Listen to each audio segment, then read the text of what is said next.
Hello बच्चों, आज का जो हमारा टॉपिक है वो है डीएनए, डीऑक्सीराइबोन्यूक्लिक एसिड।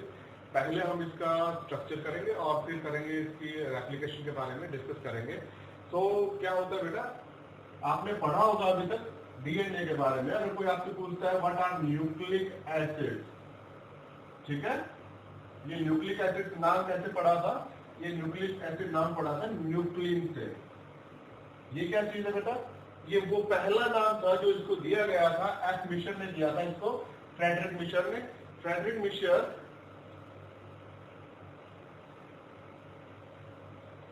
ये एक साइंटिस्ट थे बेटा, और ये क्या करते थे, इनका एक फ्रेंड था जो कि एक डॉक्टर था, उसके पास जाते थे और जो उसकी ड्रेसिंग की जो होती है ना, जिससे पट्टी करते हैं हम लोग, ठीक है, जिसमें white blood cells, puff cells होती हैं, उसको लेके आते थे और उनपे सर्च कर रहे थे।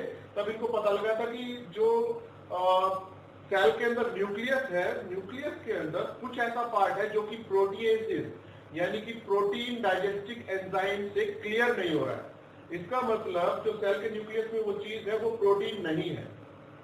इस तरीके से पहली बार इनको पता लगा था फ्रेडरिक मिशर को कि ऐसा कुछ है जो न्यूक्लियस में रहता है, वो प्रोटीन नहीं है, और उसको नाम दिया था इन्होंने न्यूक्लिन। ठीक बेटा, और न्यूक्लिन जो एसिड है इसी से पड़ा इसका नाम न्यूक्लिक एसिड, जो एल्टमैन ने दिया था नाम इसको, ये टर्म उन्होंने कॉइन की थी। ठीक है, तो आज हम इसी के बारे में पढ़ेंगे, न्यूक्लिक एसिड। अब समझिए ये है क्या बेसिकली। जो न्यूक्लिक एसिड है आप जानते हैं, ये दो है mainly, deoxy ribo nucleic acid, और दूसरा बेटा राइबो न्यूक्लिक एसिड। इसको हम आरएनए बोलते हैं, इसको डीएनए बोलते हैं। ठीक है, तो एक चीज याद रखिएगा कि डीएनए के अंदर कोई प्रोटीन नहीं होती है, क्रोमोसोम में प्रोटीन होती है जिसपे डीएनए रैप होता है, हिस्टोन नॉन हिस्टोन, वो मैं आगे आपको बताऊंगा। डीएनए में जो अगर इसका स्ट्रक्चर देखेंगे तो स्ट्रक्चरली ये किस से मिलकर बना है? तीन पार्ट से। एक है बेटा पेंटोज शुगर, ठीक है, दूसरा नाइट्रोजनस बेस,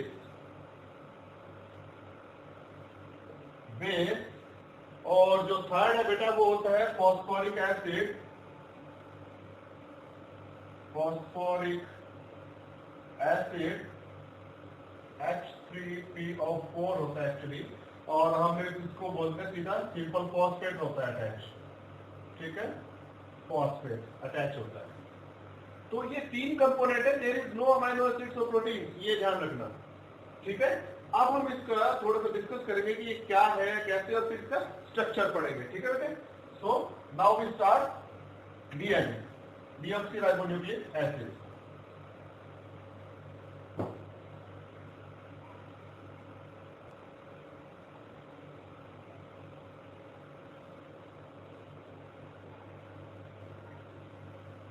तो बेटा इसके बारे में हम पढ़ेंगे। डीएनए बहुत इंपॉर्टेंट है, क्यों? क्योंकि ये जेनेटिक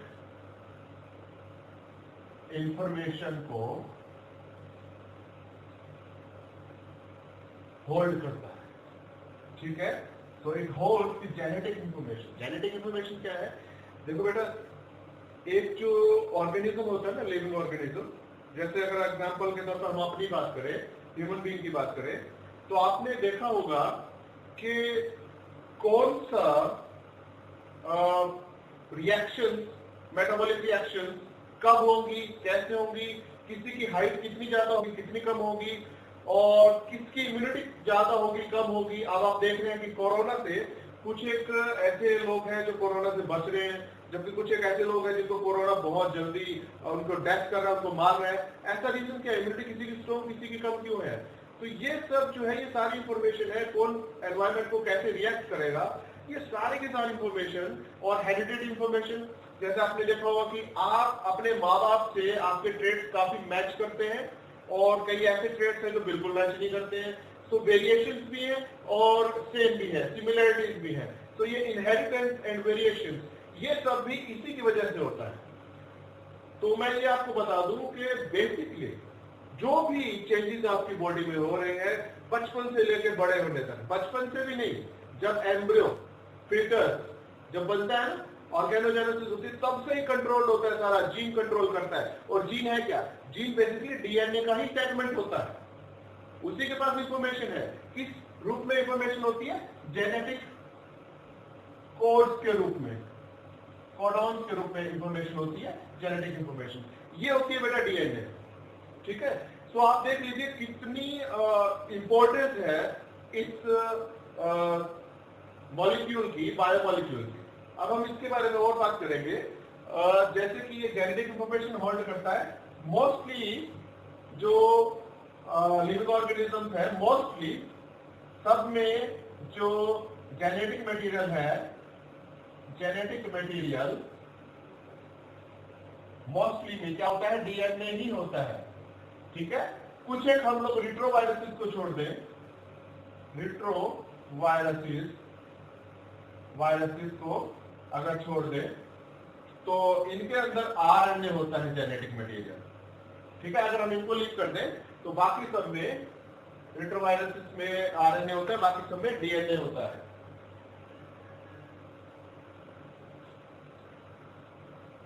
तो आप देख लीजिए कितना इंपॉर्टेंट है ये, ठीक है। अब हम इसकी बात करते हैं, इसके स्ट्रक्चर की बात करते हैं। स्ट्रक्चर, और ये होता कहां पे है? पहले तो आप ये भी समझ लो, ये मिलता है क्रोमोसोम्स में, ठीक है। ध्यान से समझिएगा इसको। यहां लिखता हूं मैं सेल। सेल में क्या मिलता है? न्यूक्लियस। न्यूक्लियस में क्या मिलता है? क्रोमोसोम्स। क्रोमोसोम्स में बेसिकली क्या है? किससे मिलकर बना है? क्रोमोसोम्स डीएनए सुपर कोइल्ड है। एक नॉर्मल सेल की अगर बात करें ह्यूमन बीइंग में, तो उसके अंदर अगर हम एक सेल का पूरा डीएनए भी जो कोइल है उसको हम सीधा अगर करेंगे तो वो लगभग 6 फीट से ऊपर जाता है, इतना ज्यादा सुपर कोइल डीएनए होता है। क्रोमोसोम उससे बनता है, जो पूरा का पूरा क्रोमेटिन फाइबर होता है ना, जब वो कोइल होता है। क्रोमेटिन फाइबर किससे बनता है? वो डीएनए की सुपर कोइलिंग से बनता है, जब डीएनए आपस में लिपटा होता है, ठीक है। सो क्रोमोसोम्स में हमें क्या मिलते हैं? हाँ, जीन मिलते हैं। और जीन बेसिकली क्या है? सेगमेंट्स ऑफ डीएनए, ठीक है, इस तरीके से। तो डीएनए हमें न्यूक्लियस में मिलता है, डीएनए जीन बनाता है, और फिर डीएनए के जो बड़े बड़े सेगमेंट्स होते हैं, यानी पूरा पूरा जो डीएनए होता है वो कोयल होता है। जैसे आप यहाँ पे देख लीजिए, ऐसे ऐसे बिल्कुल कोयल कर देते हैं ना हम लोग किसी भी चीज को, ऐसे कोयल होता है, ठीक है। हिस्टोन प्रोटीन्स होते हैं, हिस्टोन अपटामर्स होता है, सोलेनॉइड्स होते हैं, वो मैं आपको बाद में बताऊंगा। सो यहां पर डीएनए मिलता है बेटा। और इसके अलावा, न्यूक्लियस के अलावा, ये है जो न्यूक्लियस में डीएनए मिलेगा, DNA which is found in nucleus is known as main genomic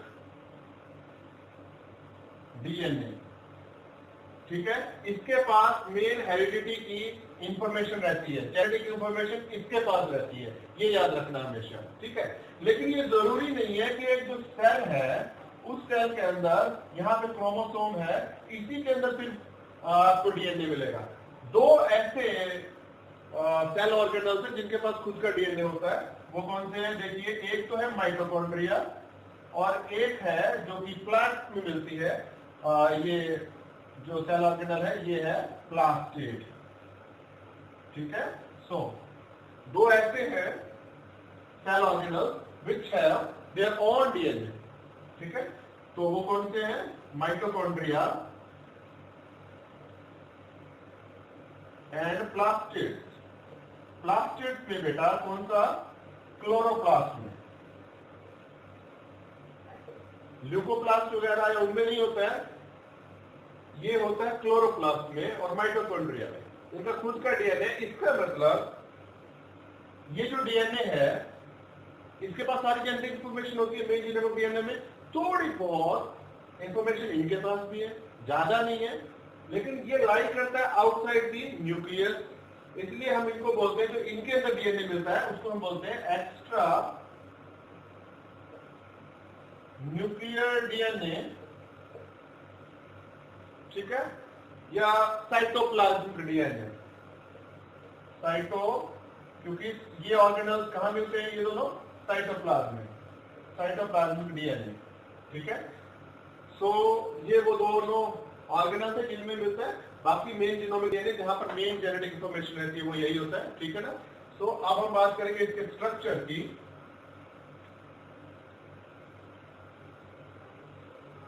अगर हम डीएनए का स्ट्रक्चर की बात करेंगे तो डीएनए का स्ट्रक्चर बेसिकली किससे मिलकर बना, पहले मैं यहाँ पे डायग्राम बना रहा हूँ। एक तो होती है pentose sugar, this is oxygen, ठीक है।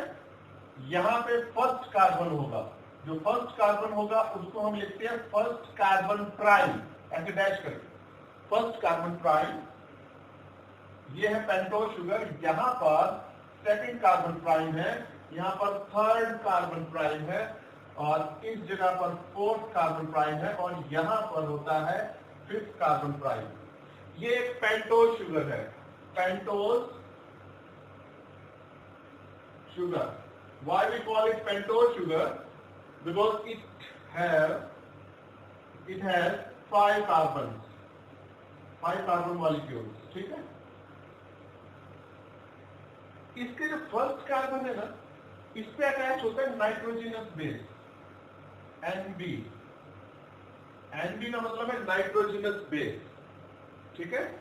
और फिफ्थ जो कार्बन है यहां पर अटैच है फॉस्फेट ग्रुप, ठीक है। तो बेसिकली डीएनए बना है पेंटोज शुगर, नाइट्रोजनस बेस और फॉस्फेट ग्रुप। ये देखिएगा nitrogenous base first carbon prime पे है और फॉस्फेट फिफ्थ कार्बन प्राइम से अटैच है, ये ध्यान रखिएगा हमेशा, ठीक है। अब मैं एक एक करके थोड़ा सा इनके बारे में डिस्कस करता हूं। पहले हम बात करेंगे पेंटोज शुगर की, ठीक है। बेटा पेंटोज शुगर जो डीएनए में मिलती है, this is deoxyribose sugar. 5 carbon है इसमें, डीऑक्सीराइबोज है। एक्चुअली ये जो होती है ये थोड़ा सा चेंज होती है आरएनए वाली जो शुगर है उससे, क्योंकि आरएनए में होती है राइबोज शुगर, राइबोज होता क्या बेटा, यहां पे देखिए डायग्राम, वही same first carbon prime, second carbon prime, third carbon prime, fourth carbon prime और फिफ्थ कार्बन प्राइम, ठीक है। इसके यहां पर ये ग्रुप मैं शो नहीं कर रहा हूं, बस यहीं पे शो कर देता हूं आपको, ऐसे ग्रुप्स होते हैं, ठीक है। यहां पर भी जब नाइट्रोजनस बेस अटैच होगा तो इधर एक्शन आ जाएगा। तो सुनो ध्यान से, ये जो सेकंड कार्बन प्राइम पे ऑक्सीजन है, ये ऑक्सीजन रिमूव हो जाती है, ये भी राइबोज शुगर, ऑक्सीजन है तो ये है राइबोज। एक ऑक्सीजन सेकंड कार्बन प्राइम से हटा दी, ठीक है। तो बन गया, ऑक्सीजन को रिमूव किया, डीऑक्सी बन गया, डीऑक्सी राइबोज। तो कौन सी शुगर है इसमें, डीऑक्सी राइबोज है। कैसे बनी, राइबोज शुगर से डिराइव होके, कैसे, सेकंड कार्बन प्राइम से एक oxygen remove, now this is deoxyribose sugar, ठीक है।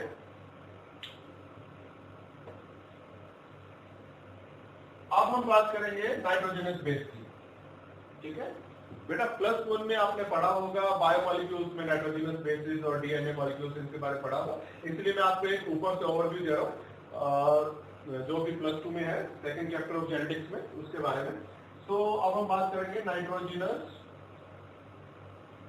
बेसिस की।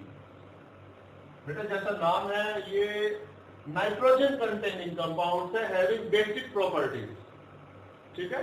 सिंपल टर्म में ये दो है, प्यूरिन्स में 2 टाइप के नहीं है, और पैरामिडिन्स, ठीक है बेटा। प्यूरिन्स में डबल रिंग स्ट्रक्चर होता है, डबल रिंग स्ट्रक्चर है इसका। केमिकल स्ट्रक्चर की अगर हम बात करेंगे, पिरामिडिन्स इसके मुकाबले में एक पिरामिडिन रिंग होती है, सिर्फ सिंगल रिंग स्ट्रक्चर है, सिंगल रिंग स्ट्रक्चर है, ठीक है। आपने केमिस्ट्री में पढ़ा होगा ना रिंग स्ट्रक्चर जो होता है। So purines and pyrimidines double ring structure complex है, सिंगल रिंग स्ट्रक्चर सिंपल है। नाइट्रोजन जो है कंटेनिंग है ये दोनों, और इनकी बेसिक प्रॉपर्टीज होती है, ठीक है बेटा। सो इसकी टाइप्स क्या है प्यूरिन की? Adenine and guanine. ये दो तरह का जो है प्यूरिन्स होते हैं। पैरिमिडिन 3 तरह के हैं, साइटोसिन, थायमिन एंड यूरेसिल। एक इंपॉर्टेंट चीज आप समझ लीजिए बेटा, ध्यान से सुनिए। थायमिन आरएनए में नहीं मिलता है, बाकी दोनों मिलते हैं, ठीक है। यूरेसिल डीएनए में नहीं मिलता है, बाकी दोनों मिलते हैं, सी और टी। इनको हम लोग डिनोट करते हैं, साइटोसिन को सी से, थायमिन को टी से, एडेनाइन को कैपिटल ए, ग्वानिन को कैपिटल जी से डिनोट करते हैं। इसका मतलब अगर मैं डीएनए की बात कर रहा हूं तो मुझे यूरेसिल नहीं चाहिए, क्योंकि ये आरएनए में मिलता है, डीएनए में नहीं। सो आरएनए में साइटोसिन यूरेसिल मिलता है और डीएनए में थायमिन एंड साइटोसिन मिलता है, ठीक है ना। इसको हम ऐसे रिमूव कर सकते हैं। एक और इंपॉर्टेंट चीज आप इसमें समझिए, कंप्लीमेंट्री बेस पेयरिंग। तो जब मैं बेस की बात कर रहा हूं तो बेसिकली मैं नाइट्रोजनस बेस की बात कर रहा हूं, ये हमेशा याद रखना। और इसमें भी कंप्लीमेंट्री बेस पेयरिंग का क्या मतलब है? देखिए, ये जो एडेनिन है, प्यूरिन जो है हाइड्रोजन बॉन्डिंग बनाती है पिरिमिडिन के साथ, ये ध्यान रखना। और वो भी पर्टिकुलर है, जैसे कि प्यूरिन है adenine, double ring structure complex molecule है पिरिमिडिन के रिलेशन में। सो एडेनाइन जो है ये डबल हाइड्रोजन बॉन्ड बनाता है, किसके साथ? थायमिन के साथ। ये हमेशा याद रखना बेटा, purine form hydrogen bonding with the pyrimidine, और उसमें भी specifically adenine with thymine with 2 hydrogen bonds and guanine with cytosine, और कितने हाइड्रोजन बॉन्ड है? 3। ये ध्यान रखना, ठीक है। तो यहां पर एडेनिन थायमिन के साथ और ग्वानिन साइटोसिन के साथ जो ये बॉन्ड बना रहा है, हाइड्रोजन बॉन्ड होता है, वीक बॉन्ड होता है हाइड्रोजन बॉन्ड, ये कहलाता है कंप्लीमेंट्री बेस पेयरिंग, ठीक है। ये बहुत जरूरी है, इसकी वजह से ही डीएनए के दो स्ट्रैंड वो आपस में चिपके रहते हैं, ठीक है। अभी मैं आपको बताता हूं कैसे, ये ध्यान देना बेटे, ठीक है। So this was nitrogenous base. अब हम बात करेंगे फॉस्फेट ग्रुप की, ठीक है ना। सो तीसरा क्या बचा डीएनए में? पेंटोस शुगर मैंने अभी आपको बताया है और नाइट्रोजनस बेस बताया है। जो थर्ड है, एक चीज चलो वो बाद में बताता हूं, अभी थर्ड है वो सुनिए आप। This is phosphate group.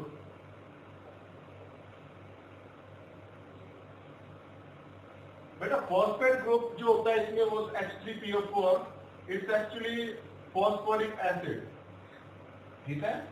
Phosphoric acid है ये एक्चुअली, H3PO, फॉस्फोरिक एसिड, ठीक है, थर्ड कंपोनेंट जो है। अब हम आपको बताएंगे कि कैसे बॉन्ड बनता है, ठीक है ना। तो ये याद रखना, फॉस्फेट ग्रुप जो होता है ये एस्टर बॉन्ड से जुड़ा होता है पेंटोस शुगर से। कैसे? यहां पर देखो, this is oxygen, first carbon prime, second carbon prime, third carbon prime, fourth carbon prime, ठीक है। जैसा मैंने आपको बताया था, यहां से एक ऑक्सीजन रिमूव हो चुका है। फर्स्ट कार्बन प्राइम के साथ क्या लगा हुआ है? कोई nitrogenous base, phosphoro adenine. Fifth carbon है यहां पे, ठीक है, ठीक है। ये होता है बेटा फोर्थ जो थे यहां पर हाइड्रोजन इसके साथ। ये है fifth carbon, fifth carbon prime, ठीक है। इस साइड हाइड्रोक्सिल ग्रुप है, CH2 वैलेंसी कंप्लीट। तो इससे अटैच है H3PO4, इसको हम बनाते हैं, ठीक है ना।